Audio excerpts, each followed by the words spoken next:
I'm Kat. And I'm Haley. I'm already coughing. And this is Night Classy, a tipsy night class teaching the oddities and unexpected curiosities you never learned in school. Powered by a thirst for knowledge and boxed wine and cough drops, we cover the most fascinating lessons in history, science, true crime, pop culture, and the paranormal. What are we drinking for this learning journey, Haley? We have a mixture. I have Bay Bridge Vineyards Cabernet Sauvignon.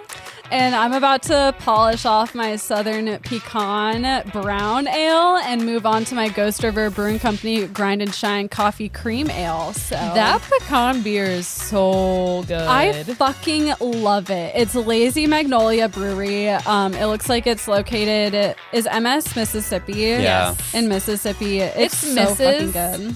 What? That was a joke. It's Mississippi. I always get like a little like butthurt when people like write Mrs. on my like Mrs. Barnhart because I'm a teacher and it's Ms. And I don't know. I just feel like they're calling me old when they do that. Well, I don't know. Some people like. How old am I? 24 years old right now. And for the past 4 years, it seems like everyone has been asking me when I'm going to get married. That's true. I sometimes forget that I am at marriageable age. Yeah. Like in my mind, I'm still 18. So God, that's why right? I'm like, why do you assume I'm married? But you're right. Maybe it's like weirder now that I'm not. I don't know. No, I don't think it's either way. Whether it's weird or not, Yeah. I think it depends on really what you're used to. I don't think in general it's weird. Maybe I should be flattered. They think someone wants to marry me. Yeah, they think that somebody bagged that ass up. Yeah, I should put this into perspective a little bit. Meanwhile, not that I don't know the difference, but I just don't even care. It's gotten to the point now that I would say 90% of the students at my school don't call me Miss Madden. They call me Miss Maddie because one student mistook it for Miss Maddie, and now they just all call me Miss Maddie. That's kind of cute, though. And I think it's kind of cute. So I just keep it. I don't care if it's Miss or Mrs. or whatever. I don't think the students never call me Mrs. because I don't think the students call anyone Mrs. regardless of their title. It's just like takes longer to say. Yeah. But it's when people write it down and put that RS, I'm just like, again, in my mind, I'm 18. So I'm like, I'm not a teen bride, but then I remember God, I'm 24 and then it's a slap in the face of reality. I keep getting all these throwbacks from college on Am my I 25? Snapchat. I think I'm actually 25. Yeah, Jesus you're 25. Christ. Never mind. We're forgetting our ages, which happens to me all the time. I don't know how often that happens to you. I never can. I mean, I thought I was 24. Yeah, because in my mind, I really do feel like maybe not 18, but like I feel like I'm stuck at 21. That was the last big birthday I had, so I have to calculate how old I actually am. Maybe I'll just freeze here at 24. Yeah, you should. I don't recommend turning 25. I couldn't sleep last night because my pillow was too thick. So that's what it's like to turn 25. Yeah, things are different now in our old age. Things are rough. I moved yesterday and I'm going to be tired for the entire week just from moving for one day. You definitely are. As someone who moved yesterday last week, if that makes any sense, last Saturday, aka, you're going to be tired. Yeah, I'm already anticipating it. And I couldn't sleep. And I swear our listeners think I'm psychotic because I had a ghost experience last night and it just seems to follow me, which is probably just a testament to how crazy I am. I already told you about it. When I woke up at 3 a.m. and my apartment building is empty. Like we are the only people who live in it. There's a complex. It's like a horseshoe and there's people in other buildings. But in my building, nobody lives above me. Nobody lives on the side of me. And I heard people like talking and walking around upstairs. I think I was just dreaming, but it spooked me enough to keep me awake all night. I don't think you were just dreaming. I honestly don't. I mean, you know us, you know me. I don't think you were just dreaming. Maybe it was a multiverse. Maybe. It is an old building. It was built in the 60s, so it's possible, I guess. What would be scarier, real people up there or a ghost? Definitely real people, because that would be squatters. Yeah, or just regular old people, exploring the newly renovated apartment complex. At 3 a.m. Not that squatters aren't normal people. Right. That But like came out people who wrong. are like not technically Housed supposed people. to be there. Yeah. No, it's been crazy. We don't have any furniture. We don't have any Wi-Fi. When are you getting the couch? We haven't bought it yet because we're freaking broke from moving. So we'll probably order it next week, and then it'll probably take like 2 weeks to get here. So 2 weeks if you're lucky. Well, I guess Yeah. COVID shipment dates are kind of getting better now. it should hopefully be better. Everywhere I've looked, it says like it should come in 2 weeks, but You can just come to my house. yeah, Let's hang we'll just out. move back in together. No, but it's gonna be a rocky road. Ghost has been put on anxiety medication, and I'm trying to get some. Yeah. I wonder what would happen if you took your cat's anxiety medication. I'd probably have to take the whole bottle because he weighs 15 pounds. So in order for it to do anything to me, I'd probably have to take like 10 of them. Probably. Yeah. Girly needs some too. These cats are catting out, you know, they act weird. Yeah. Big changes. I mean, I'm going to have to put him back on anxiety meds when I get a new couch because any little change, they freak out. He's gonna come out of this medical fog in several months from now And be realize like, where he is. I don't even know this place. He's just gonna have to be on meds forever. Yeah, he probably should be. That Yeah. child is, he has issues. He needs it. He has like this street cat PTSD. Yeah, it's like, what's worse, living out on the streets and having to fight other cats and raccoons and animals, or Yeah. living inside and wishing you could fight other cats and raccoons? he's got like a wild hair. Like he always is looking for an escape. Yeah, he has an itch he can't scratch, but he loves you so much. I know. He always comes back, but But it's a fight. he misses being a wild cat.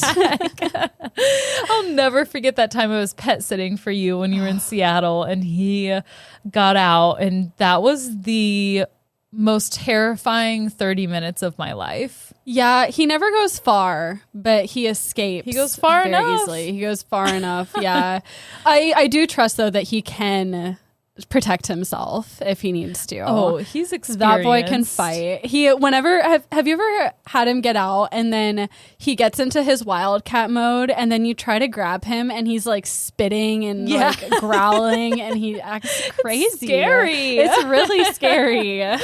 Oh, Ghosty. Jesus. Scary boy. Anyway, we have a Patreon shout out. The most special, perhaps of them all. Not that you're not all special, but this is a big one. It is a big one. It's my own grandmother, Astrid Foster. So shout out. Shout out to you, Astrid Foster. Maybe this will inspire my own mother to finally get on Patreon. She doesn't love me, but No, thanks, she Grandma. doesn't. Not even enough to star on your very own podcast. I know. We invited her to do a lesson and she refused. We peer pressured her. She Almost into it. It makes no sense. My mom is literally an actress. Like she's been in movies and was too nervous to come on our podcast. I think she was just too lazy to do the research and You played it offered to off do as the nerves. research for her. Did I really? I don't know why. You I would do did. I that. think Alec did too. Maybe it was just Alec, actually. Yeah. Yeah, I think it was That sounds like Alec. something Alec would do. That does Yeah. not sound like something I would do. Yeah. It's enough doing the research for ourselves each week. Yeah, it's already too much. It was a mad dash with having internet out with these storms and everything. So Yeah, y'all that's better rough. be thankful. I made sure to do mine during the week because I knew I'd be moving this weekend. And it was really nice not having to scramble and get my research done. Yes, it's always a good feeling. I rarely experience it because I am to my core a procrastinator. Same. But we're about But- to be on summer break, so we'll have all the time in the world. Hell yeah. Can't wait. Anyway, should we get into it? Yeah, let's freaking do it. Okay, I blow 0.01. I blew 0.02. So I'm going to drink my beer. All right, so George R.R. Martin has confirmed his inspiration of the Roman Empire, the ancient Roman Empire, for his hit series and now TV show, Game of Thrones. Today, we are going to learn about the guy who inspired King Joffrey. Ooh, I think I have this guy in my list. I've started research on him. I was going to say, hold on, let me look up his name, but that'll take too long. If it's His name. No, from my list, and see if it's the same guy. I'm like, she's gonna tell you. No, I know. I meant let me look in my list of possible night classy see if topics it's a and match. see if it's the same person. If it's Gaius Julius Caesar Germanicus, then aka Caligula. Yes, it's him. It's him. Dude, I literally wrote like a page of research on this guy and then decided to can it. Why? Why though? Because I don't know.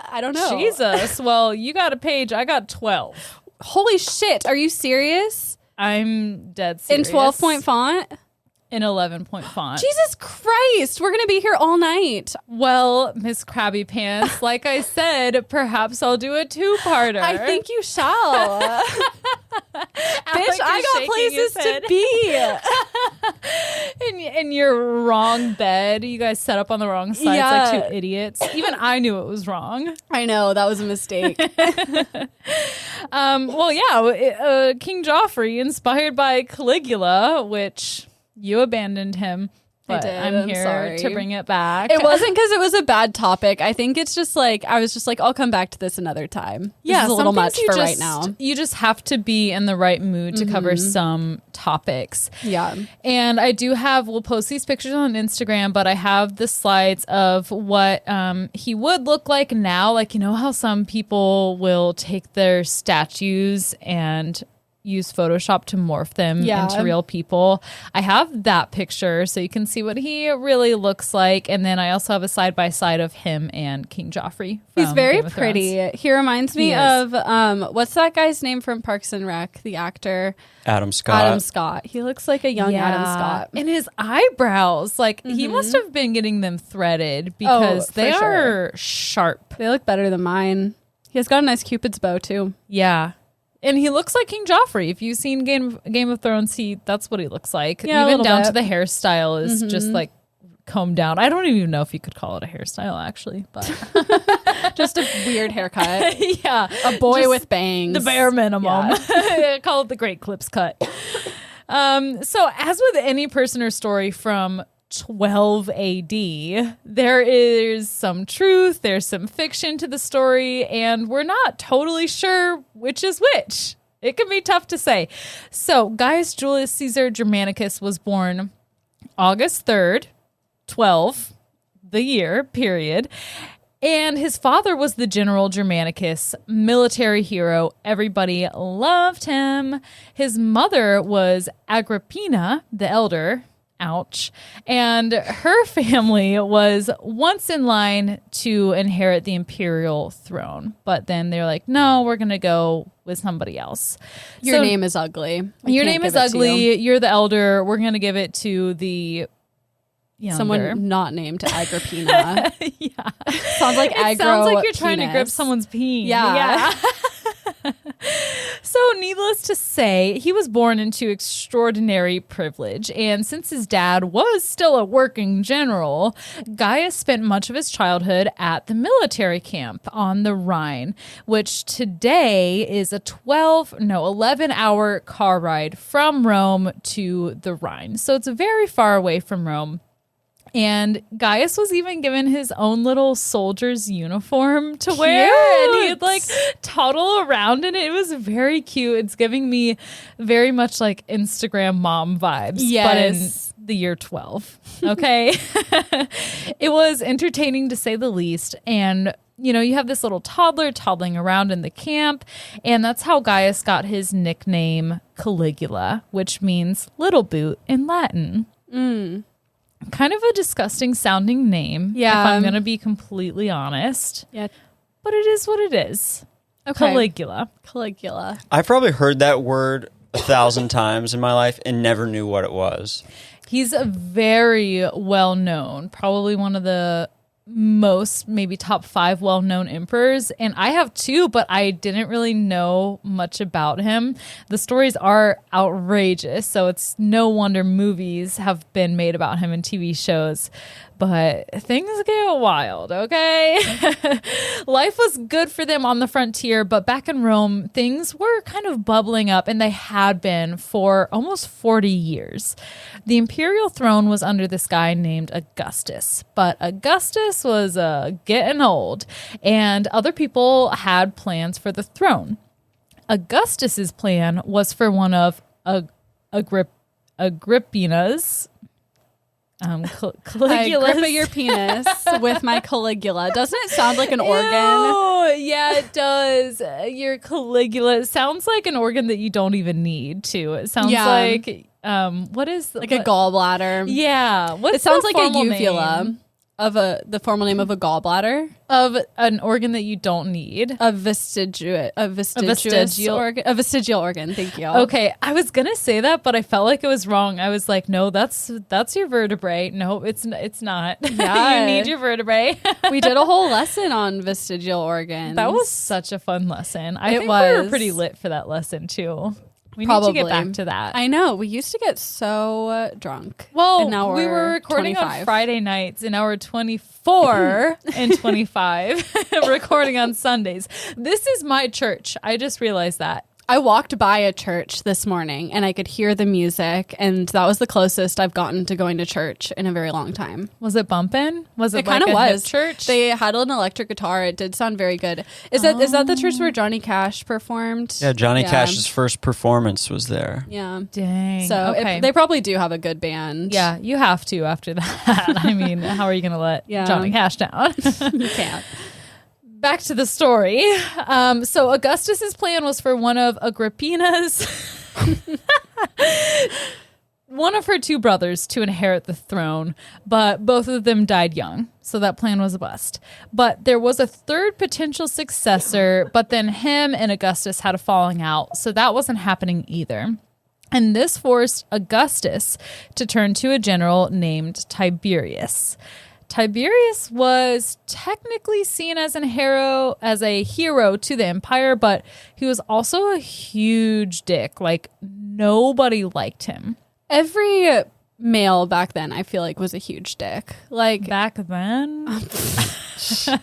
I just feel like they had way too much power. Like, if you're a general back then in Rome, you have too much power. You're gonna be a dick. Yeah, you don't even need money to corrupt you back then. That's all you need is you need to Agrippa your penis. Yeah, people are just sucking your dick constantly. For no reason. For no reason. It's because her name is Agrippa Penis. Well, it's That's in the her reason. blood, but she's not the only one, okay?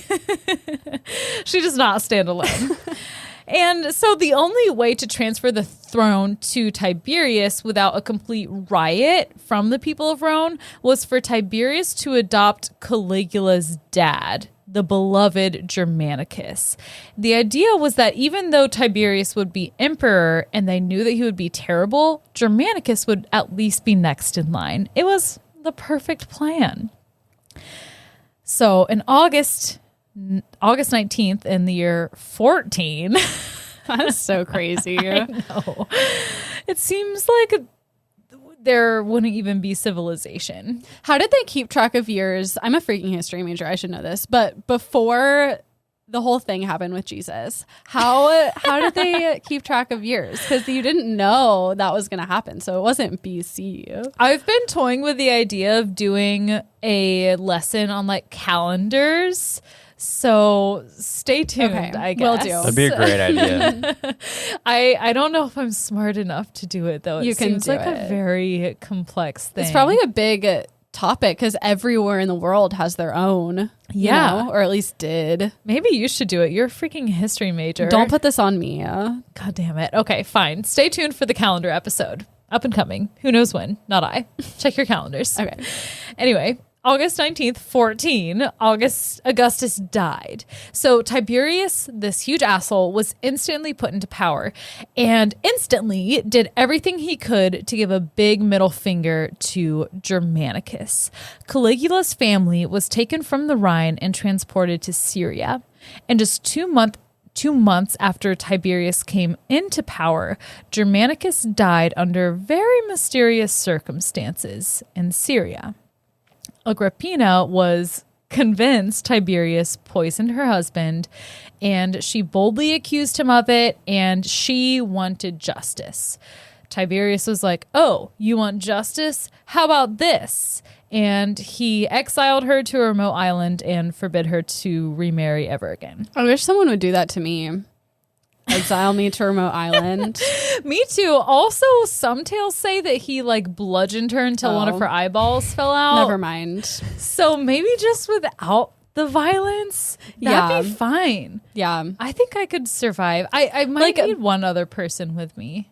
Oh, definitely. I'd bring someone. But also, like, back then, when wealthy people would, like, get in trouble, they just couldn't leave their palace like, you're or whatever. going on vacation. Yeah.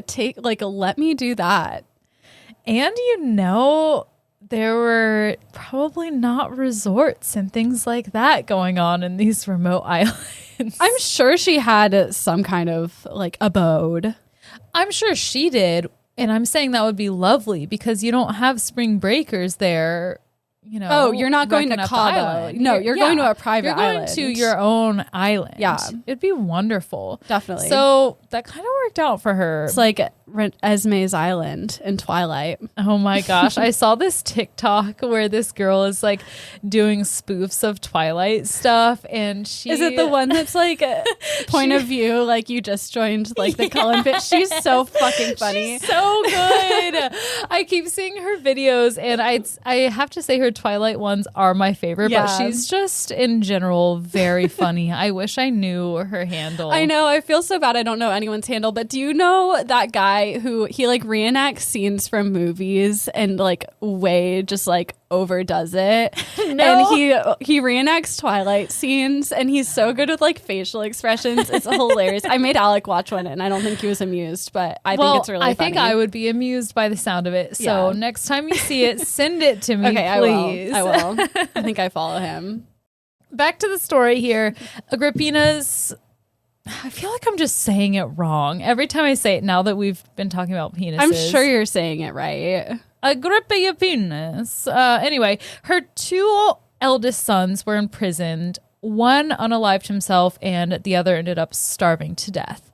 Oh. And then Caligula's just out there as a young lad, like, okay, that was traumatic. Wait, so they're all living on the island? And just the mother, Agrippina, got exiled. Her two eldest sons were imprisoned, and then Caligula is like a child. He's just like feral. Like, where is he? Got picked up by his grandma. Oh. Okay.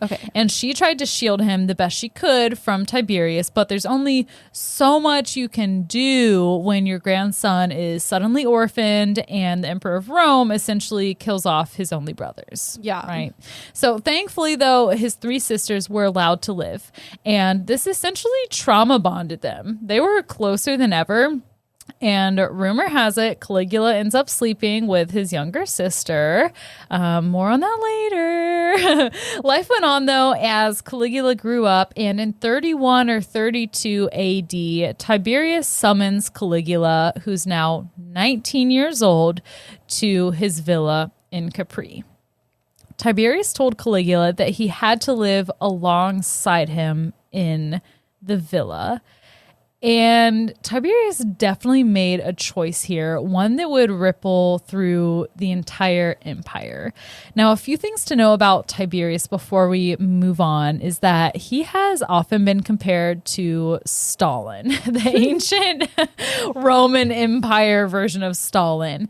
He ruled over Rome while also being away from Rome. In 26 AD, he went to a villa on Capri where he just maxed out, relaxed out, and he had a representative do all the repressing in the actual city. And if Tiberius was having any fun at all, pretty much everyone else in the situation was going to be miserable. Surviving sources report Tiberius spending his time, trigger warning for sexual assault.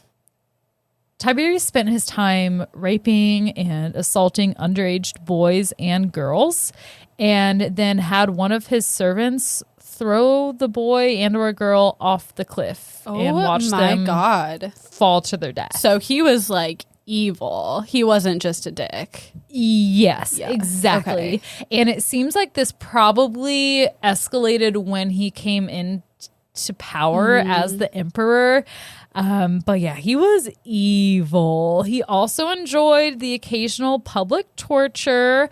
I think it was to instill and maintain fear amongst the general population. So you can imagine the terror that Caligula felt when the guy who possibly killed his dad, definitely most likely sent his mom to her death and killed essentially his brothers, summoned him to his villa. We still don't know why Tiberius called for Caligula. It could have been one of his sick games. His servants would often question Caligula about his dead family and try to get him to snap at any chance they could. So there was just a lot This sounds like Joffrey, what he did to Sansa. Exactly. I can clearly see the inspiration, and you should have seen me when I was researching. As I'm doing it, I'm like, oh my God, this is giving like major Game of Thrones. Yeah. This is like totally Joffrey.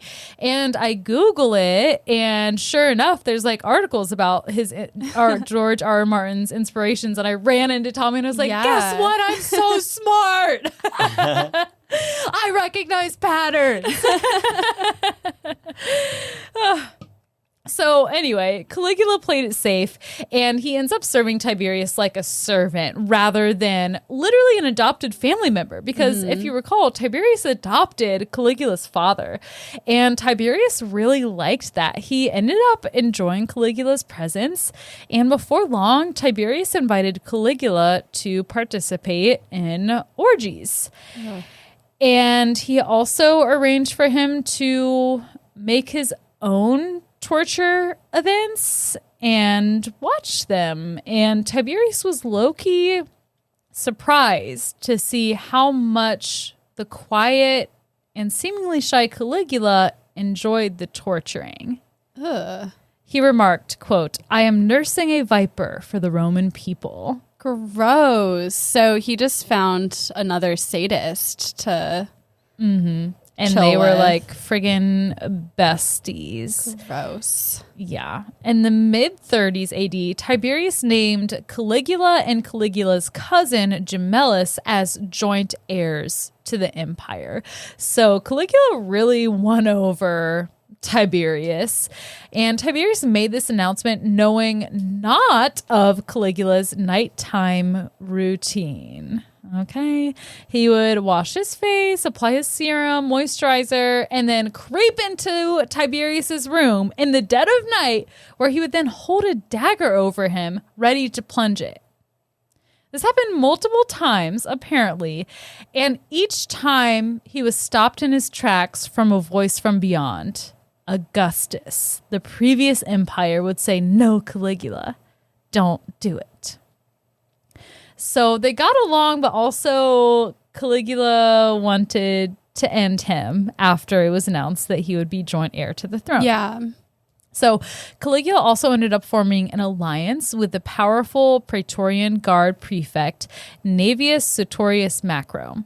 And the Praetorian Guard, I didn't really know what it was. It's essentially the secret service for Rome. They also fought fires and stuff. Oh, they're just doing it all. They're like the most official popo, I guess, okay. in ancient Rome. So obviously Caligula wanted the guard on his side, especially if he planned on or wanted to murder Tiberius. And on March 16th, 37 AD, Tiberius dies in his sleep. Pretty lucky. Weird. I know. From a super dagger weird. wound? We don't know. There are a few theories about how Tiberius actually died. One says that Caligula suffocated Tiberius with his pillow, the old death by feather. And to the Roman people, it didn't matter to them how Tiberius died. It didn't matter if Caligula murdered him or if he simply slipped away in his sleep. They were fucking elated. They were over the moon. I'm sure there were parties in the street. They demanded Tiberius's body be dragged through the streets and thrown into the river as poetic justice for all that he tortured, convicted, assaulted. He would have these trials where he just plucked random people or people who perhaps had committed crimes but were just small, like petty theft and things like that, and had them tortured and killed. So while Rome was one big party and Caligula was still on Capri in the villa pushing his own plan into reality, the Praetorian Guard came for Caligula. And Caligula ordered Gemellus under house arrest. This was supposed to be his co-manager, if you will. So, spoiler alert, Gemellus was never freed from his house arrest. And Caligula essentially shut that co-managing shit right down and proceeded to present himself to the people of Rome as their new emperor. And this was really easy because they felt like pretty much anything was going to be better than fucking Tiberius. No. You thought. After years of putting up with Tiberius's antics, they gladly welcomed him in. And on top of Caligula just not being Tiberius, he was also the son of their beloved Germanicus. What's not to love? Why did they love Germanicus so much? Oh, he had a huge dick. Okay, got it. I don't know. He was a nice guy. Yeah. I mean, if you're the type of guy who's going to be a military general and be present at your fort, if you will, and then dress up your little toddler in like his own little uniform. I mean, no, none of those things sound like they make him a good person. Being a military general, very cute. It does sound cute, but I feel like someone evil could do the same thing. Yeah, you're right. I'm looking at the bright side because he was loved. He was very much loved. So I feel like that must come from somewhere. Oh, definitely. So I don't think he was evil, but then again, you know, I'm not saying he's evil. I just want to know why they were so obsessed with him. That's a great question. I don't have probably the just because answer. he wasn't a torturous rapist. Yeah, I think the standards were so low that you just had to be an average person to be well loved. Sounds about right. Yeah, even the most wonderful men and I guess people in general at the time were probably not just great. Average. Yeah, average people. All right, so Caligula takes the throne at just 24 years old, and as he rode through the streets, people lined up and screamed for him like he was a fucking Beatle in the 60s. And let's just say they would stay screaming throughout his rule. Okay, so for a while, Caligula was everything Rome had wished and hoped for in a ruler. He ended Tiberius's treason trials and all of the torturing. He returned any stolen goods. He eased up on prosecution. He lowered taxes. He gave the army a pay raise. He canceled student debt. Just kidding. Nah. He promised and never did. But he also threw these gladiator games and these feasts that everyone could come and eat and celebrate his own rise to power. So obviously they loved him. Having an emperor give you food and promise to not randomly kill you goes a long way and was a nice reprieve from the last couple decades under Tiberius. Caligula had restored this hope in the Roman people that perhaps their leader could be good and someone who was truly for the people. So they were very excited, but just a few months after that, Caligula fell ill. It's possible he was poisoned. And for about a month, it was not clear if he would survive this mysterious illness. He was constantly going in and out of consciousness and was always at the brink of death, it seemed, for about a month. The Roman people were upset, and even the senators took turns to implore the gods to spare Caligula. Many of them even asked Jupiter to take them instead of Caligula. And it worked. Caligula recovered.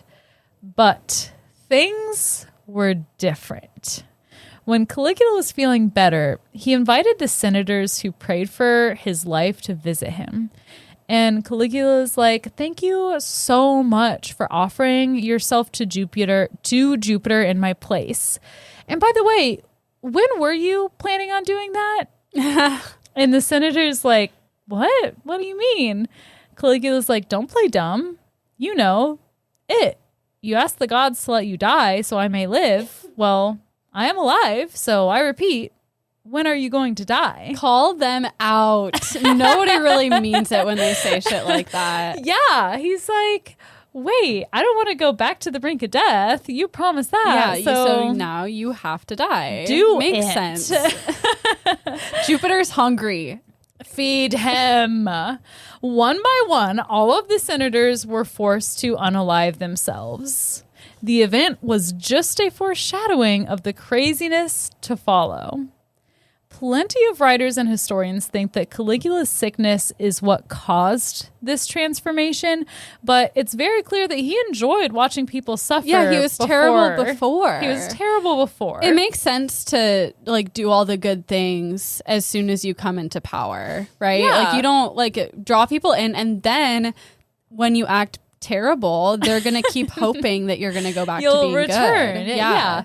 It's like an abuse tactic. It really is. He love bombed them. Yeah. Look at us. So smart. Knowing the signs of abuse. It's almost like we listen to true crime podcasts and Weird. shit like that. So, yeah, he was terrible to begin with. He love bombed them. He clearly had no issue imprisoning his co-manager. I love using that term for co-emperors. Just makes me think of The Office. Yeah. We will not have a podcast together. Too late. I'm putting you in prison. No, not prison. At It's least send me to an island. It's just house arrest. No, send me to the island. Shoot me out into the night classy galaxy. Donate to us on Patreon so I can send Haley to an island. Renesmee Island. Yeah. Her founding grounds. Oh, yeah. That's true. What is it called? Conception location. Yeah, conception location. Nice. So anyway, he had no issue putting his co-manager into prison in order to launch himself into complete power over the empire. He definitely launched himself also into his fullest, baddest self after this sickness, but it's surely not what caused it. If anything, some historians think that the quote-unquote insanity was rather unhinged, possibly by an illness such as a temporal lobe epilepsy, hyperthyroidism, or Wilson's disease, which is an inherited disorder that can cause mental instability. And after the senators died, Caligula returned to regular public life, but he did trade in his lavish robes for bizarre costumes, sometimes including women's clothing, and said that he was plagued by constant headaches. And at this point, the Roman people are like, wait a damn minute. Like, what is going on with you? And at the end of the day, Caligula knew that he was going to have his fun no matter what. But the thing is that his idea of fun was not fun. He thoroughly enjoyed humiliating the Senate on a regular basis. Caligula forced them to run alongside his carriage for miles and miles throughout Rome. Now, you could refuse. And if you refused, there were other options. Caligula threw plenty of dinner parties for the senators and their wives. And at these events, midway through the meal, Caligula would pick a wife he fancied, take her to the back room, and trigger warning, he would rape her. Oh my God. And afterwards, he would return where everyone was expected to still be sitting at the dinner, eating their meal, enjoying themselves, and they had to act like nothing happened at all. His sexual appetite was not satiated at these dinner parties. For example, in 37 or 38 AD, Caligula went to Gaius Calpurnius Piso and Livia Orestia's wedding. And as the bride walked down the aisle, Caligula was so taken with her that he ordered her to marry him right then and there instead. She did. He had his way with her that night and divorced her the next morning. Oh my God. And then he forbid her of marrying her initial husband-to-be. So he's just an asshole. A dick. Yeah. Caligula did the same or similar thing many times. I love this name. Lalia Paulina was forced to divorce her husband and marry Caligula, only to be divorced by him 6 months later. Did he like what was the why was he marrying people? That is my next line in my notes. I literally said, I'm not sure why Caligula even bothered with marriage. Yeah. Do you think it was like for the highborn women, like some kind of like societal thing? Maybe. You know, because it sounds like he's only doing this with like prominent people's wives. He's not. He's No. marrying common people too. Marrying people. Yeah, that's what I mean. Yes. Like it sounds like he'll like sexually assault anyone, but like he's marrying some of them beforehand. Yeah, I guess so. If you're going to make your own rules, then that seems like a logical step to Or take. is the marriage like a humiliation thing for their husband? But it's, yeah. You know, probably all of those things. Honestly, I think he just was, I don't know if there is proper logic to it all. But it just seems like why even bother? Yeah. If you're going to do whatever you want, then just do whatever you want. Yeah. Not that I'm encouraging. Not that it's By any somehow means. makes it better at all, but yeah. But why even bother? Yeah. Yeah. Rumor has it that Caligula slept with anyone and everyone, including sex workers to young boys to the male and famous actor Menester. The most renowned affair of them all was the one Caligula had with his sister, Julia Drusilla. It seems that Caligula was sleeping with his sister before he ever even became emperor, but once he was ruling the empire, he doubled down and went out of his way to confirm the rumors. Drusilla was officially assigned the status of emperor's wife, and the army was required to take an oath of loyalty to her. Drusilla and Caligula were always together. She did die in June 38 AD, but she lived on in Caligula's heart as he had her declared a goddess and forced people to worship her. He was committed. As the wheel of time spun, Caligula's cruelty and insanity escalated. According to Cassius Dio, Caligula practiced mean expressions in the mirror and on his subjects to see what reaction he could get. He practiced mean expressions. That's like me my first year of teaching, like practicing my teacher look. That's like me literally trying to be photogenic, smiling, not even being mean, just smiling in the mirror. It's like when people point out, a few times we've had people point out from our videos that I'm like smiling as you're telling me something really fucked up.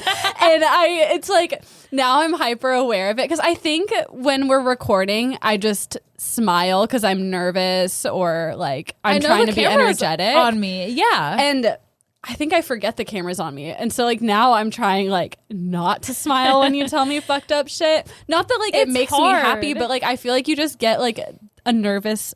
When I get nervous, I smile. And so when you tell me fucked up things, I'm smile because I'm uncomfortable. Yeah. I thought about the story you told me about you like trying not to laugh at an embarrassing situation the other day, and it just made me laugh so hard. Just doing nothing even at all. Yeah. It's like we've talked about this before, but like when my mom would scream at me, like when I'd fuck up and I'd be getting like screamed at, I'd start laughing, and it made it so much worse. It made it so much worse, and it's not because I thought it was funny, because I hated it, but it's just a reaction. Impulse. Yeah. People stay in our comments commenting that same thing. I'm sorry. I don't think this stuff is funny. It's same here. It's a nervous tick. You don't have to explain it to me. I'm like, the wine kicks in, you feel nervous. It's like a very intense thing that we're talking about sometimes. Yeah. And you're not, you don't realize how you're not used to talking about stuff like this until you talk about it every week. And it's like, how do I behave when I'm But am talking I about the used to worst it thing to even? ever happen to anyone ever? And we're not even a true crime No. podcast. That's like probably the worst of the worst. Yeah. We cover all kinds of stuff. Turns out terrible things are everywhere. Terrible things are everywhere, yeah. And But so they're are good usually the things. most interesting, yeah. Yeah, that fascination with the most fucked up stuff. Yeah. God. So this is one of them. At one party, Caligula burst into laughter randomly. When everyone asked what's so funny, He's like, I'm nervous. I'm just thinking of the really fucked up things I could do to you guys. No, literally, he replied, I've just thought that I've only to give the word and you'll all have your throats cut. Ha ha ha ha ha. And it was not just a threat. He had many people executed, including Gemellus, eventually, the Praetorian Guard who helped him get the throne in the first place. And he liked executing them so much, he would just keep going back for more. For all of the unjust executions, there were still many remnants of the pre-sickness Caligula, and he did more good for the Roman people as well. He extended the aqueduct network, resulting in clean drinking water to more parts of the city. New ports were constructed, which opened the empire up to more trade. And there are a lot of stories about Caligula. While he was insane, and like I said, some are true, some are most likely false, there is one about him appointing his horse as a consul. This is That's probably what made one me of the wanna most do this list. well-known things about him. Historians think that he was actually probably just insulting a senator's intelligence, being like, I might as well just appoint my horse. And then, maybe he did, but not out of actually wanting his Love horse. for his horse. Yeah. Unfortunately. I think that's probably the real reason you didn't cover this. You knew. And it's thought that the tale of Bay of Bauli is true. This tale claims that Caligula discovered an old prophecy written by an astrologer that said Caligula had, quote, no more chance of becoming an emperor than of riding a horse across the Bay of Bauli. Naturally, Caligula took this as a challenge and commandeered boats from all across Italy, moored them together. Do you know what mooring is? Because I didn't. He has them drop their anchors in a line. Yeah. So it essentially makes a boat bridge. Okay. And it's 2 or 3 miles long across this bay. That's a lot of fucking boats. Caligula then enthusiastically rode his horse up and down this bridge for 2 whole days. I mean, that sounds fun as fuck. I would do the same thing. It sounds like he was on a manic That's episode. true. Maybe you don't go for 2 days, but Not I would 2 love days. to ride a horse across a line of boats. That sounds really maybe fun. like 1 way across, maybe 2 like there and just a back. little- Yeah, like thank you for your time, boats. Hey, here's your payment, whatever. But no, so many boats were held up in the mooring that Rome suffered a grain shortage. Oh my God. I'm sure people didn't starve, but maybe they did. They Let's make went it dramatic. 2 days without grain. 2 They're days. fine. Maybe, it was like 30 AD. They were quite possibly on the brink of starving at all times. That's true. But you can go 2 more days. It's fine. And by 39 AD, the treasury was empty. Caligula had spent so much funding his lavish lifestyle. Caligula reinstated Tiberius's treason trials, but he made them even more intense than ever before. Random people were selected and all of their property was confiscated. Some were sent to exile, others were sent to death. Caligula's executions were fucked up, though. Executioners were instructed to keep people alive as long as possible and to torture them for as long as possible, typically stretching over several days, and he forced their family members to watch. Oh my God. Sometimes it wasn't even adults who were murdered. It was children and their parents who were forced to not only witness it, but forced to smile and cheer. And if they didn't, Caligula would have them killed as well. And at that point, kill me. Just kill me. Yeah, That's I can an easy imagine. decision. Yeah.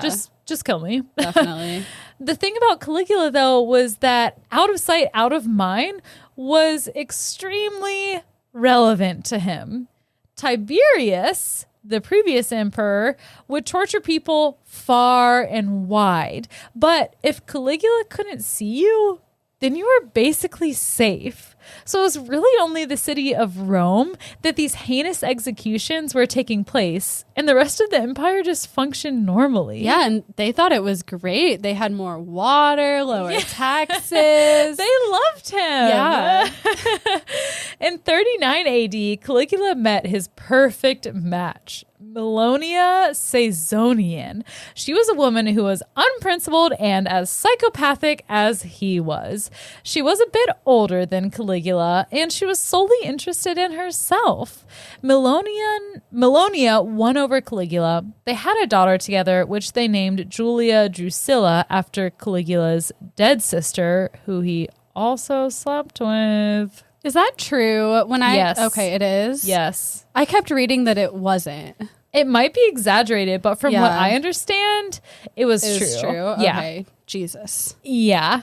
And as much as Caligula enjoyed his wife's presence, he was also constantly reminded this sentence is messed up. He also constantly reminded her that he could have her killed or tortured whenever he pleased. Good. So he was just, I mean, he's right. He's just being honest. Yeah.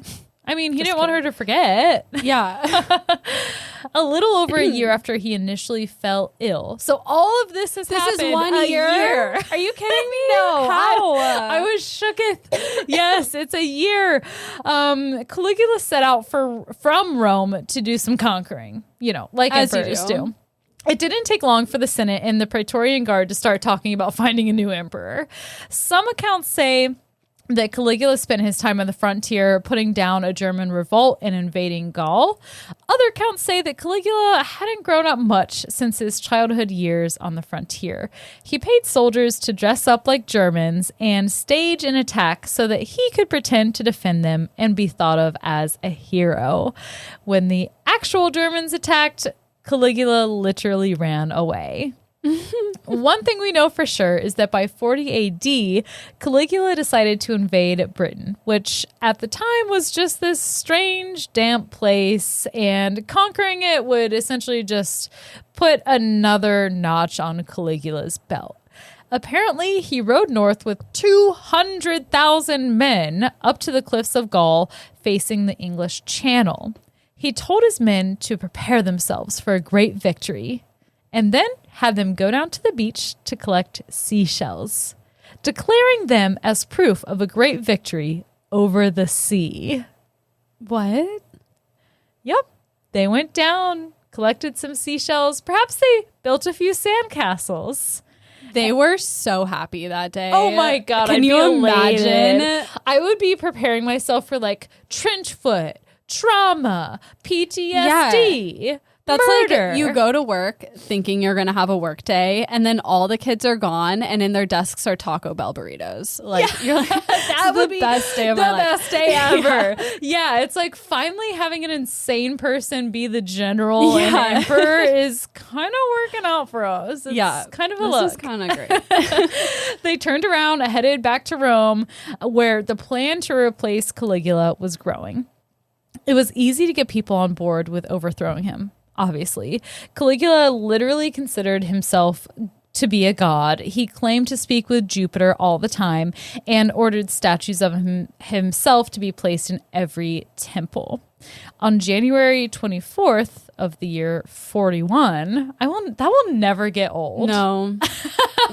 Any year that's not 4 digits, it's not going to get old. Even the ones that are 4 digits. Yeah. Pretty much anything past 100 years ago is mind-blowing to me. Doesn't seem real. No, it's not real. It's a simulation.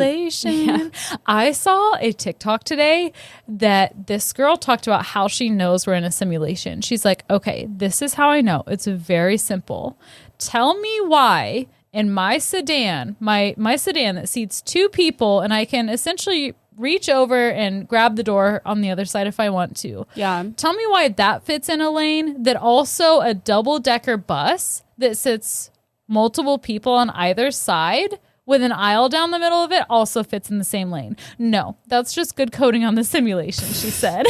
Okay. Not on board with that. I'm with but her. Okay. I'm 100% with her. I mean, 2 people, aisle, 2 people doesn't add up.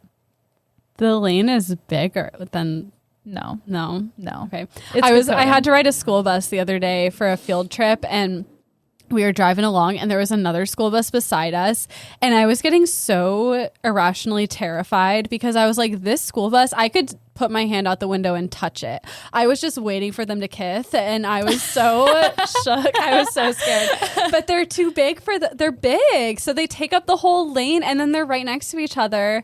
So the lanes are small for a bus. They're big for a car. That's not proof of a simulation, is what I'm trying to say. I think that it opens up the door for conversation about simulation. Sure. And again, I know we're in a simulation, but I don't think that is not proof. proof. Okay. Right. Where was I? Right. Okay. January, year 41. Completely made up. This whole lesson, not true. We're in a simulation. Anyway, the anti-Caligulas made their move.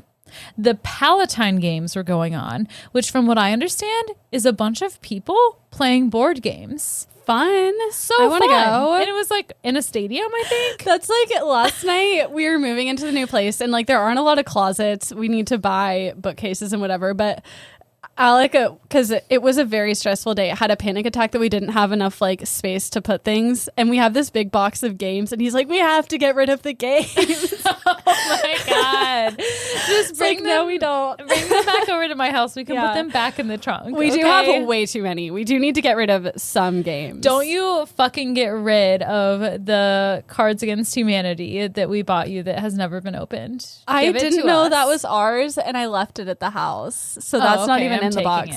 No, I want it. No, I wanted it to be yours. Mine, but I forgot it was. You have like a trauma from when you gave away Kelly's TV stand. I do, because there were a few games where I was like, I think this is mine, but I don't know for sure. So no way in hell am I taking it after what I did. Anything that I left, I know for sure is not ours. Okay, so maybe try checking with Kelly. I mean, we need to get together next weekend and clean the house, so we may as well just do that then. All right. Anyway, Alex giving us the signal.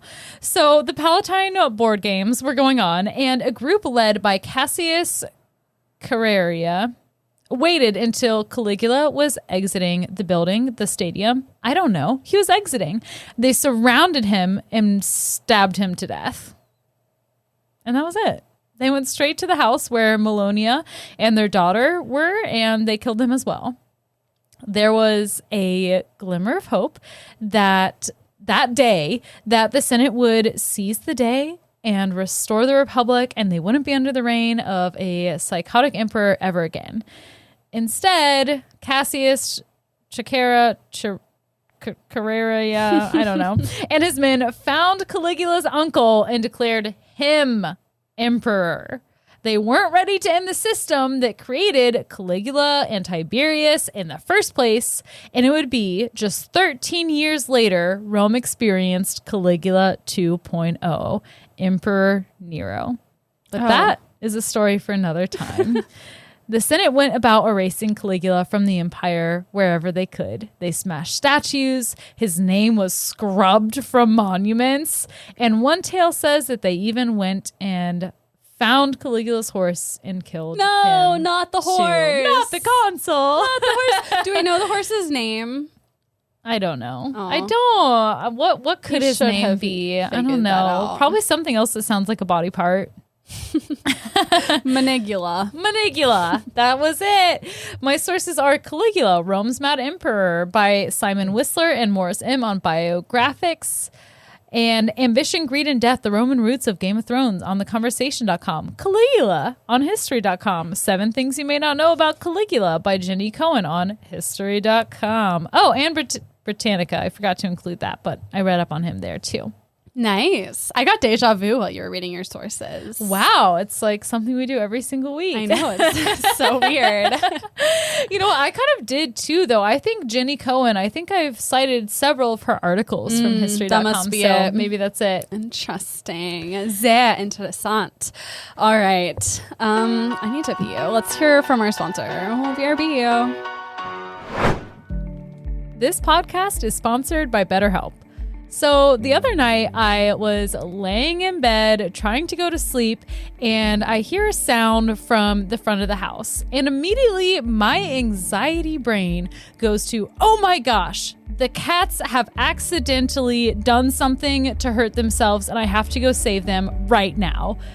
But thanks to therapy, I was able to talk myself down and really break apart why my mind immediately went to that thought and reassure myself that surely my cats were not hanging by the rope of the TV or the wire of the TV or whatever intrusive, scary thought that my brain immediately went to.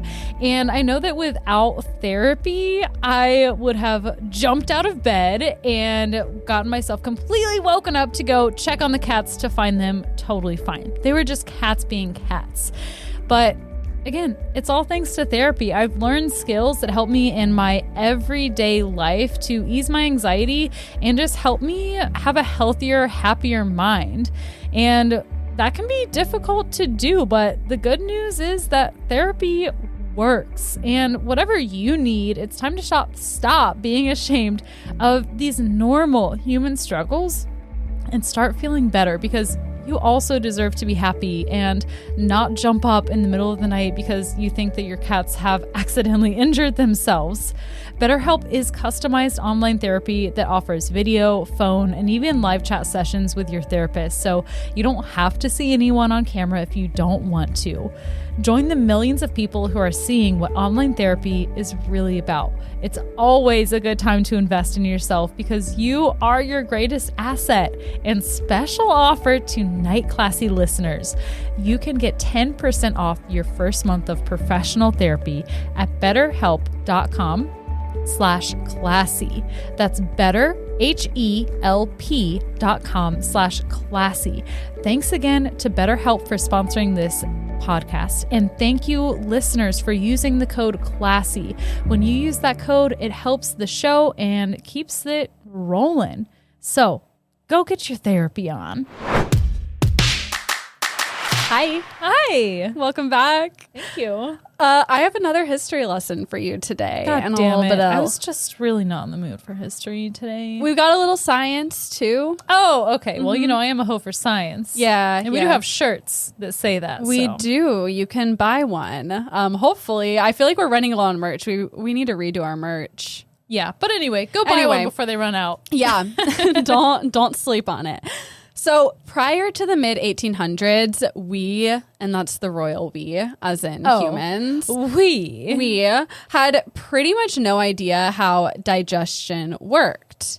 It's a process inside your body. We can't see it happen. So, I still don't, honestly. There's like enzymes and stuff. Yeah. Yeah. So you know more than these people did. An Italian Renaissance physician named Santorio noticed that his waste excretions weighed less than the food he ate, but his body weight stayed the same. Oh my God. I thought you meant waste as like your body part. And I'm like, what is coming out of his waist? Like, is it coming from his belly button? Oh my God. Yeah, his waste excretions. He's like weighing his sweat. No, but for some reason he was weighing his poop and his pee. And he noticed that like it doesn't compute. Like something else is happening. Poo-poo, pee-pee. Poo-poo, pee-pee. We don't know what's happening. He became obsessed with figuring out where this extra weight went, so he invented the weighing chair. And what this was a cage-like contraption that dangled from a giant scale. So it was basically like a scale that was so big that he could sit on it. Like one of those things you see in the produce section where you can weigh your fruit. But a giant one. Yeah. For a human man. Yeah, not fruit. No, not for fruit. And he sat in this chair while he ate every meal. He was constantly weighing himself. He was weighing his food, his urine, his feces, everything. God. He was obsessed. This is the beginning of diet culture. I swear to God. He started it all. And he did this for 30 years. What? Yeah. What? Was he ever out of the chair? Rarely. He was always like, he was just obsessed with, I mean, think about it. Like, it would be pretty crazy to be like, okay, I ate 5 pounds of food. I shit 4 pounds of food, but my weight didn't change. Like, where is that going? Like, it makes sense, like, why you'd be like, what's going on? I but mean, 30 years 30 is a lot. years, I feel like you would have enough in a month. Like, that's a good, maybe a month to a year if you want to be safe. But right. Like, the data's not changing. 30? Right. He was a little obsessed. Through all of this, he came up with the theory of insensible perspiration, which basically was that some kind of substance, he didn't know what, was lost through the skin or mouth to account for the missing weight. And he was onto something. We do lose water through our breath and our skin as we break down food. But also our bodies use it as energy. That too, but what he discovered was the basis for metabolism. Oh, okay. So part of this mystery was solved, but there was still a very long way to go. For a long time, doctors believed that food is fuel that caused internal heat, which cooks the food in the stomach and the intestines. And that's kind of how we break it down. Some people thought digestion was the result of fermentation or putrefaction. Basically, the food rots in our bodies until we expel it as waste. Ew. I know. There's also debate over whether digestion was a chemical process or a mechanical process. In 1824, a British chemist named William Prout discovered that there was hydrochloric acid in the gastric juices of animals. And so that basically tells us like, oh, the acid dissolves the food. Yeah. But even with this discovery, scientists weren't willing to accept it because they thought that this acid was too strong to safely exist in our bodies. So it was just kind of dismissed. Oh, they're like, no. Yeah. That's like, just this for the can't cows. be true. Or what animal was it? I think it's just animals. Oh, I don't okay. know. Animals It didn't in say. general. Because it's probably all mammals, right? I mean, yeah, but humans are the exception. We are the exception. We are too fragile. Yes, we are too fragile. We. We. So another reason for all this like lack of understanding was the theory of vitalism. And vitalism held that life is caused by a quote vital or spiritual force.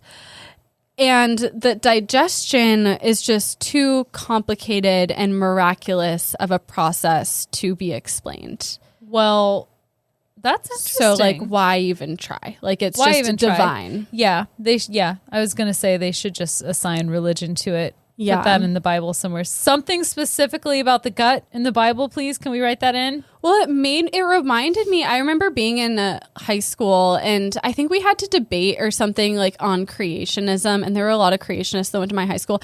And one of the main arguments was that the eye is like too complicated a structure to have like not been divinely like designed. Just a really strange argument, but it's like that's the same argument as these like 18th century idiots. Like There are what? a lot of complex things. Yeah, like just because it's complex doesn't mean it can't was be just scientifically thought explained. up. Yeah, right. Now, ghost, on the other hand, Ghosts probably can be scientifically We're getting explained. to We're it. just not there yet. yes.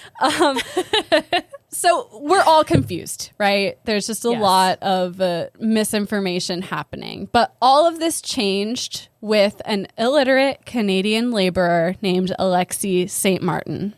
I love that name, Alexi. It is pretty. It's spelled like Alexis, but you don't say say it the Alexi. S. Yeah, it's a silent S. St. Martin was born in 1794 in Bethier, Canada, which is a small village about 40 miles north of Montreal. In 1822, when he was 28 years old, he was working as a voyageur for the American Fur Company. What is that? I will tell you.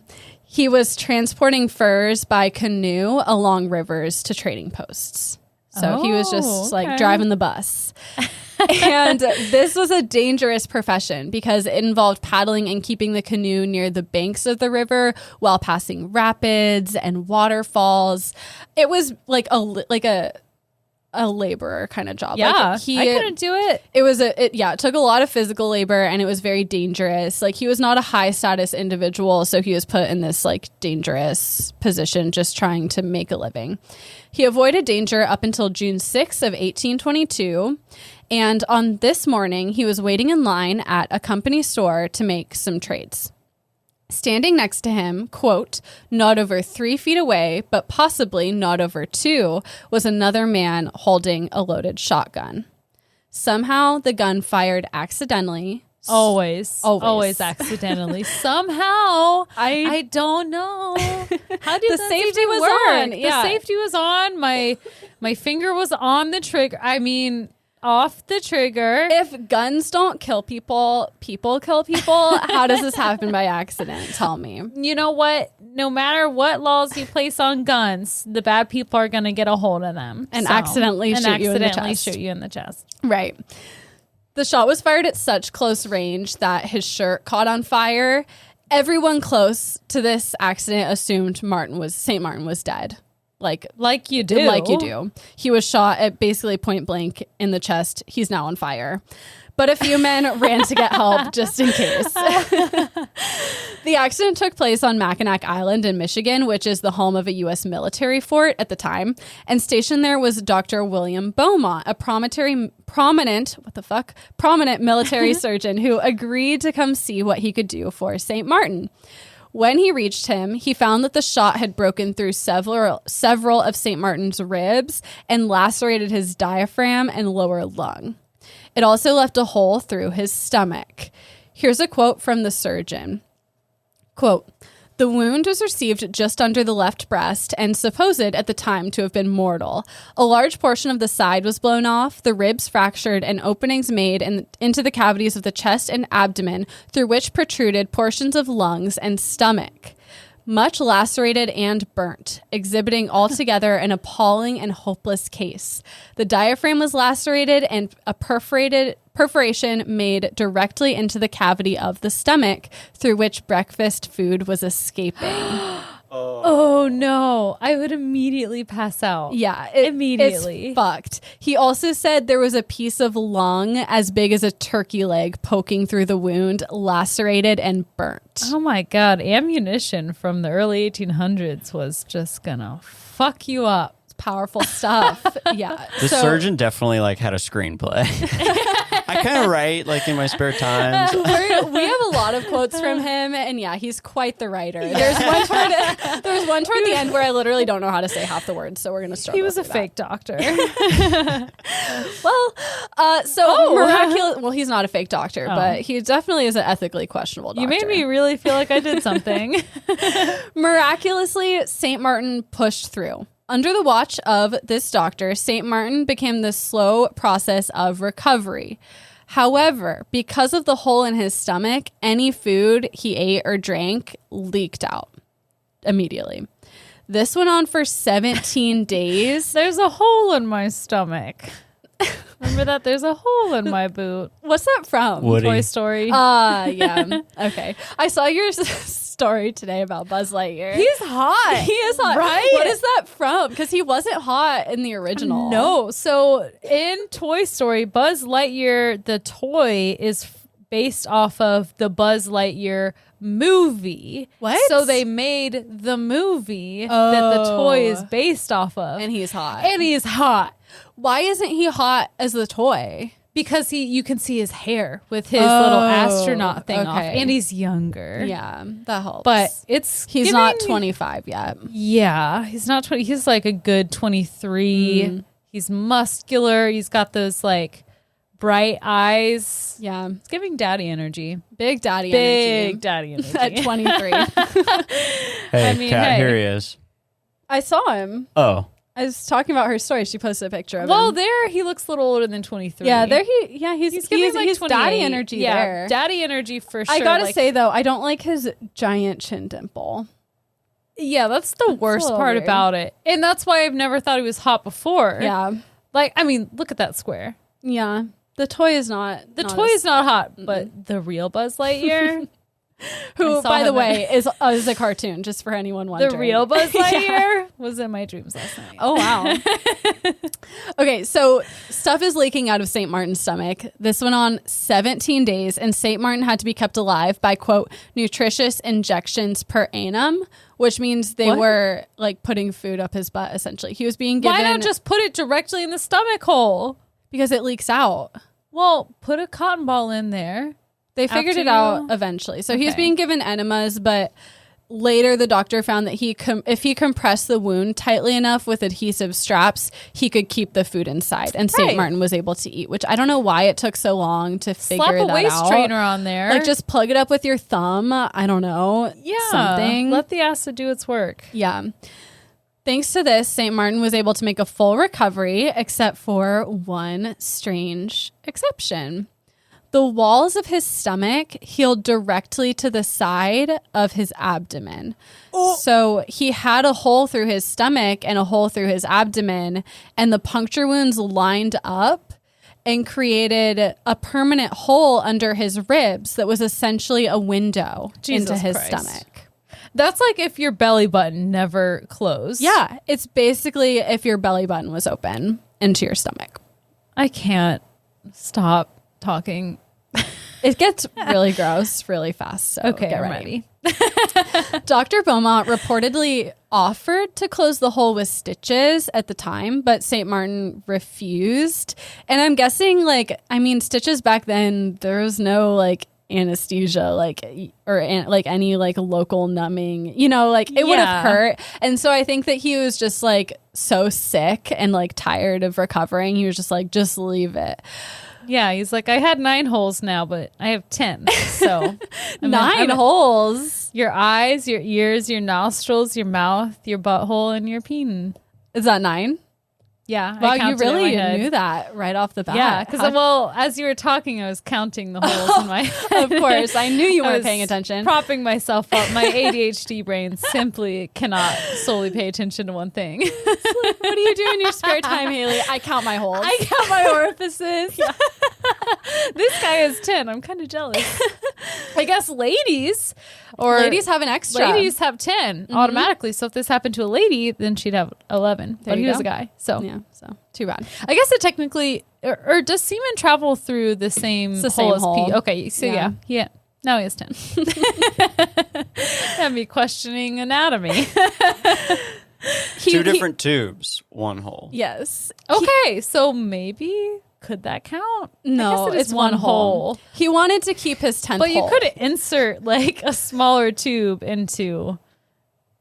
Never mind. You could create another. Not another hole.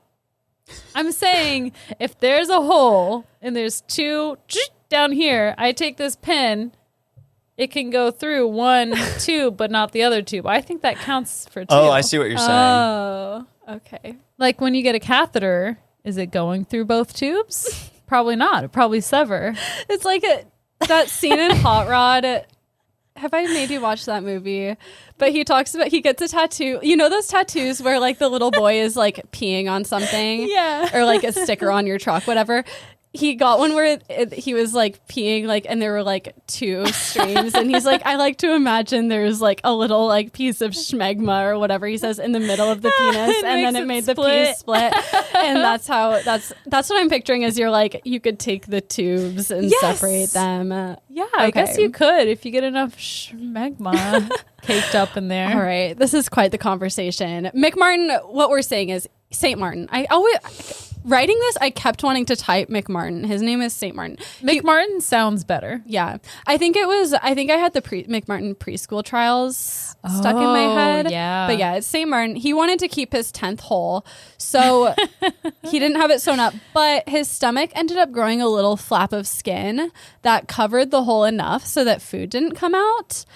But it could be easily pushed aside if someone wanted to. Oh, God. Who wants that? Well, tell me more. It's important to remember at this point that St. Martin was what was referred to as, quote, a common pauper. Dr. Beaumont even commonly referred to him as lad or boy in his reports, even though he was only 9 years older. There was a vast power imbalance between these two men.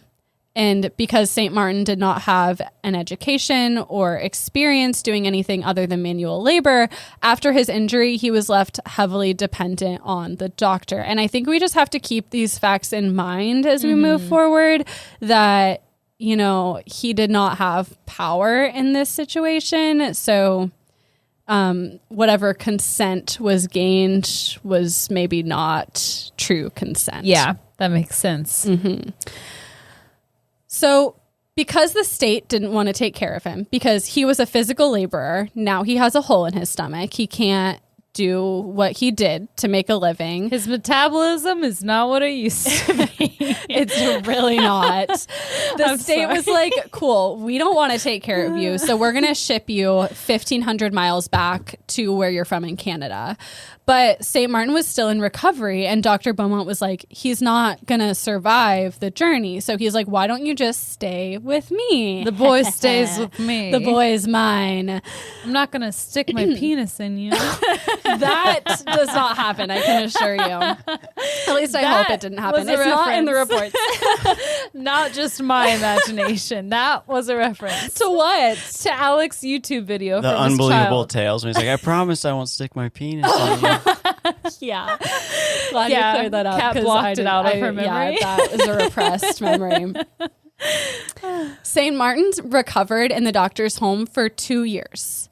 After that, the doctor employed him as a servant. St. Martin worked, quote, performing any kind of labor from that of a house servant to chopping wood or mowing the field. He's like brooming and sticks the end of the broom into his hole and is like thrusting his hip forward. He's like dancing. Look, boss, one hole.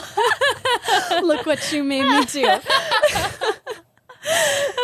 During his months of work, the doctor noted that he did not have a, quote, day's sickness sufficient to disdain him from doing his ordinary duties. So despite the hole, he was pretty healthy. So you might be saying, wow, that is so nice of the doctor to treat him for 2 years and then give him a job, a place to live. But no. The doctor did ask for something in return. St. Martin's injury provided the doctor with the rare opportunity to finally study the process of human digestion. The doctor never closed the hole in McMartin's stomach, even later, like when he could have. He never outright explained why, but I think we can guess. To make a video called 2 Guys, 19 Holes. To make a viral TikTok. Do it for the top.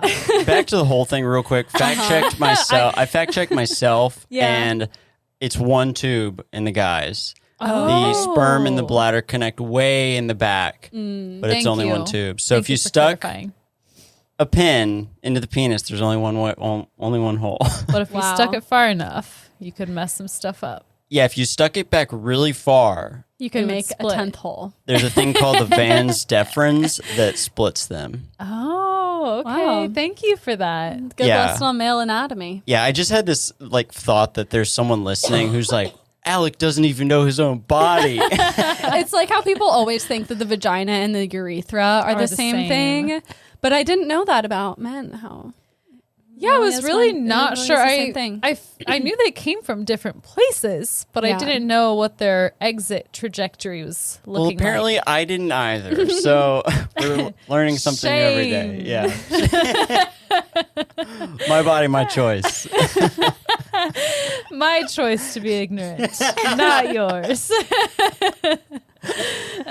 So explaining this whole situation, Dr. Beaumont said, quote, when he lies on the opposite side, I can look directly into the cavity of the stomach and almost see the process of digestion. I just drop a glow stick in there and take a look-see. If he had a glow stick, he definitely would have. He said, I can pour water with a funnel or put in food with a spoon and draw them out again with a siphon. I have frequently suspended flesh, raw and wasted, and other substances into the perforation to ascertain the length of time required to digest each. Why flesh, though? meat. Oh, to figure. Oh, I thought you meant like human flesh. No, animal flesh. And at one time, I made him eat people. I mean, you said he was super unethical. Hey, Doc. Real quick question. Why people? Why are you making me eat humans? the mystery of how we digest human flesh was finally solved. You've heard of weather forensics, but have you heard of 10-hole forensics? You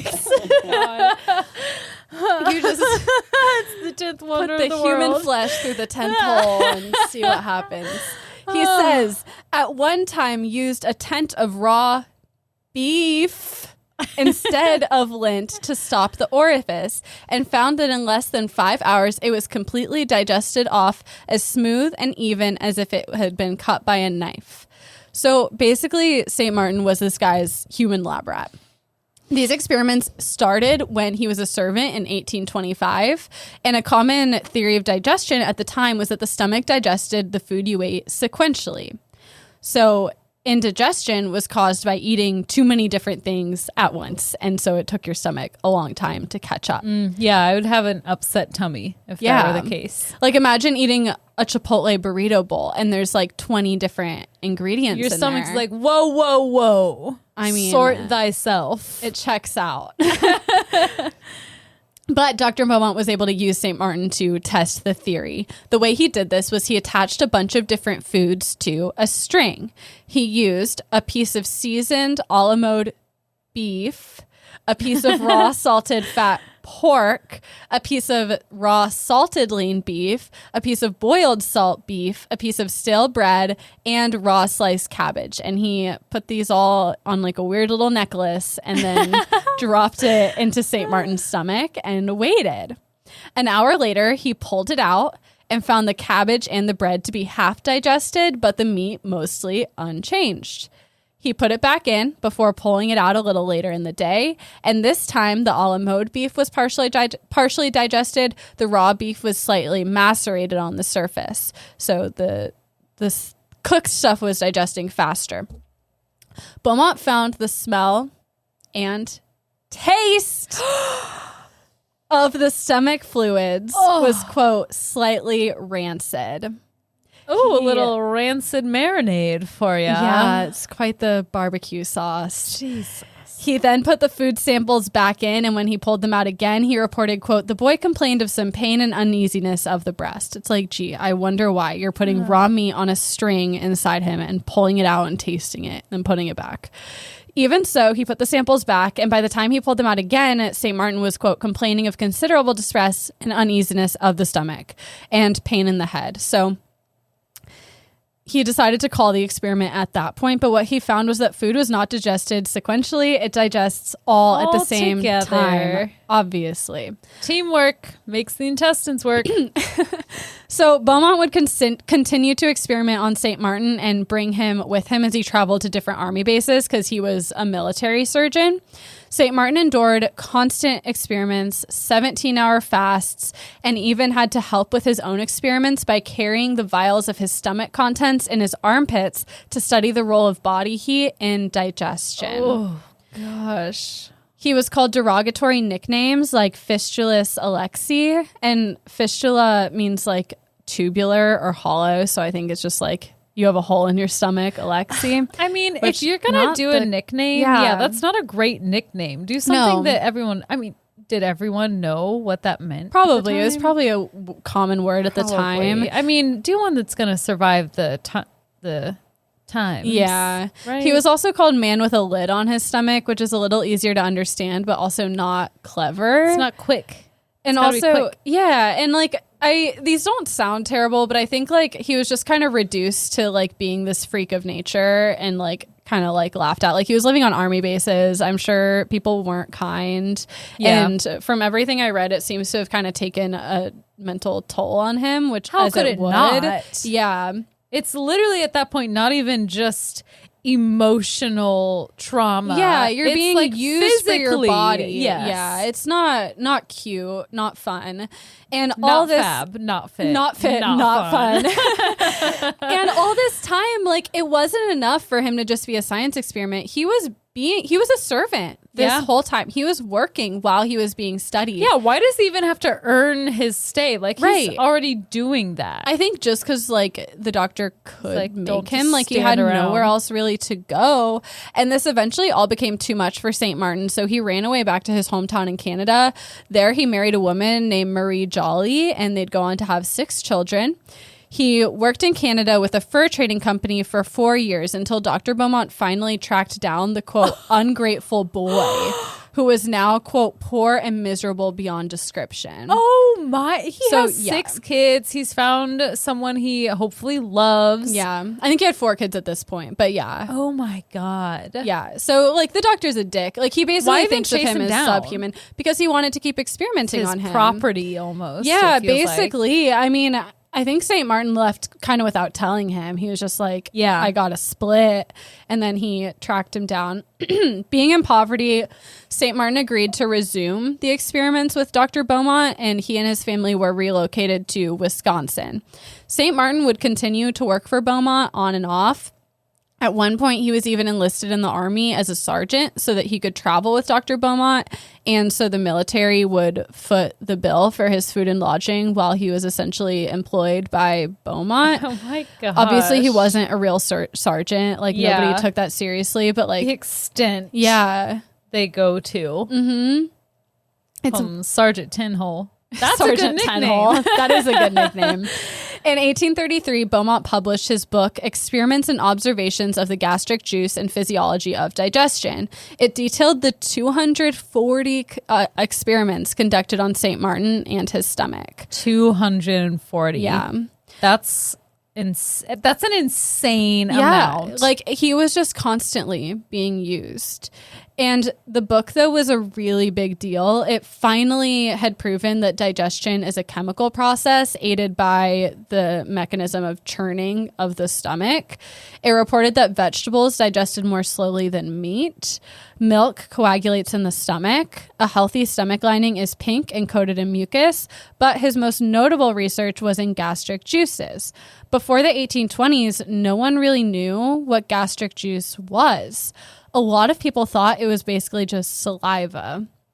But Beaumont was able to extract gastric juice from St. Martin and really study it. I mean, all it takes is throwing up your own Right. acid. I was confused by that too because I'm to like, know. we have dead people and dead animals. Like, you can find their gastric juice in there, but I guess nobody really cared. And like, when that guy did find that it was hydrochloric acid, nobody Yeah. believed him. I'm like, have you not ever had alcohol poisoning? oh, you've never spent a day throwing up after going to your sorority formal? You've Weird. never ordered Chipotle as soon as they opened, only for it to stay out for the next 9 hours while you tragically try to recover from your hangover? Oh, you've never thrown up on the walk to the teriyaki restaurant and then spent the whole time throwing up in the bathroom and you didn't even eat a bite of your teriyaki? Oh, Weird. You've never thrown up and peed and pooped at the same time? Yeah, you've never balanced a mixing bowl on your lap while sitting on the toilet? You've never in your tiny ass college apartment sat on the toilet and thrown up at the sink at the same time? You haven't lived.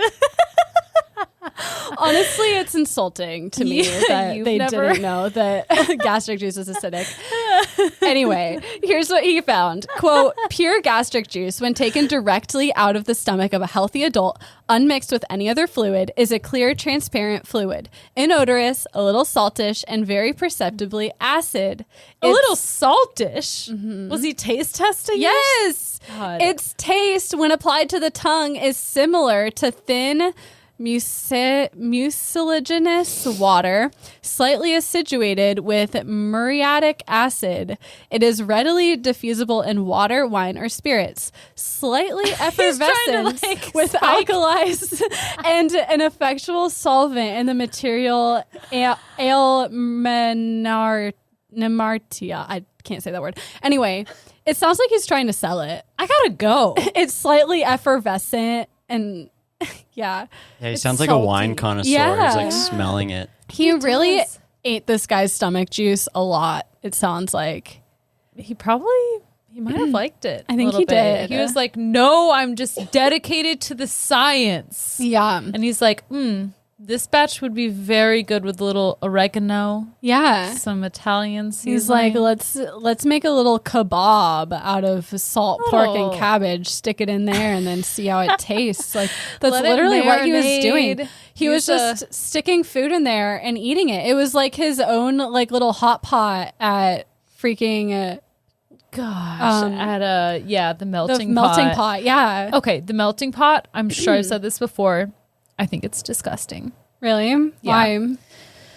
I'm just not into boiling my meats. Yeah.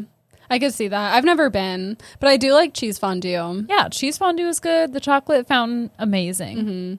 It does seem like way too expensive for what melted cheese and melted chocolate. I'm sure I could go to any Goodwill and find a fondue system for $5. Oh yeah, fondue is really easy to make. Yeah. We make it every Christmas.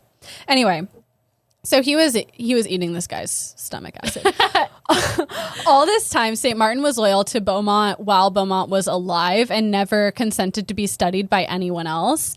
At one point, a vegetarian group reached out and wanted to hire him to be experimented on because they were upset that Beaumont found that meat was easier to digest than vegetables. And they were like, that doesn't sound right. Like, let me check it out. But he refused. He was like, I'm only doing this for my captor. My captor, yeah. Let's see. Beaumont died in 1856 by slipping down some icy stairs. After that, slipping down icy stairs. Jeez, I know. Louise. It's a rough way to go.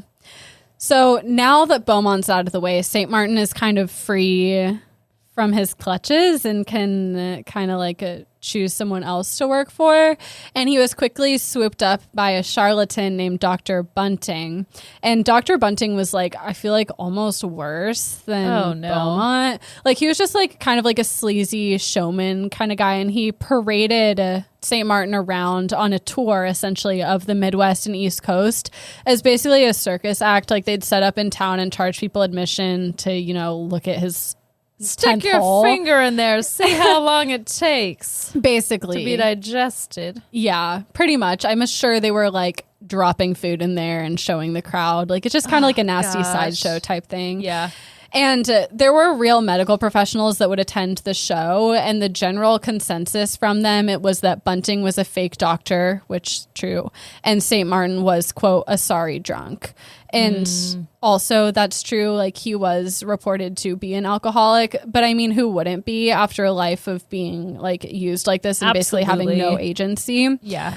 By 1870, at 76 years old, St. Martin was reportedly making a living chopping wood and still living in poverty. So he was 76, still doing physical labor. Man. And then 10 years later, in 1880, Alexis St. Martin passed away. Upon his death, researchers requested an autopsy of his corpse and wanted to preserve his stomach in the Army Medical Museum, but his family refused. They're like, you've done enough. Enough is enough. Yeah. They were adamant that he be left alone in his death, put to rest, and not prodded on anymore. And they were so serious about this that they allowed his body to decompose in their home so as not to preserve anything for science. Cremate that shit. Well, they don't think they did cremation really in Europe or in America back then. Oh, at least not. Really? I don't think so. I know it it's wasn't against common. Some religions too Yeah, and stuff like that. I assume they were Christian. That's not what you did. Yeah. And then when they buried him 8 feet deep so that no one would rob the grave. So they were just like hands off. Absolutely fucking not. They were like, I get fuck it. you. And I think that like it stands as a testament to like he never wanted this. Like clearly his family is like, don't touch him because it's not what he would have wanted. Yeah. If you could pause time and go back and be like, do you want to be shot and then just recover? Maybe you have a hole, maybe you don't, and live your normal life, or become a circus, quote unquote, attraction, or you know, right. I think he's gonna choose to live a normal life. Yeah, you would think. And yeah, just I mean, he went along with it. I mean, out of coercion. Like this guy tracked him down. He was much more powerful, and necessity. Like he was poor. He did need the money, and he did get paid, but like it was not enough, and he was often taken advantage of. Like it was not a good situation. It clearly took a toll on his mental health. Like he was an alcoholic later in life. He ran away multiple times. Like he clearly was not a enthusiastically willing participant. So it's really important that we remember Alexis St. Martin, because we have him to thank for a lot of what we know about digestion. It got the ball rolling on that research. Oh my goodness. And Alexi, thank you. The and man I'm sorry. with 10 holes. Alexis St. Martin. Sergeant 10 Hole. Sorry. Sorry. I am sorry. Applaud you and commend you. Anyway, I read a lot of articles, but I ended up finding 2 that were just like super comprehensive and had everything I needed. So I'm only going to cite those 2, because when you like read a bunch of articles and they all say the same thing, and then you find some that are like above and beyond. Boom. These 2 articles were amazing. One is a sciencehistory.org article called Probing the Mysteries of Human Digestion by Catherine Price. And the other is on guineapigzero.com, and it's called Alexis St. Martin, the Intrepid Guinea Pig of the Great Lakes by Robert Helms. So thank you, Catherine and Robert, for all that information. And thank you for listening.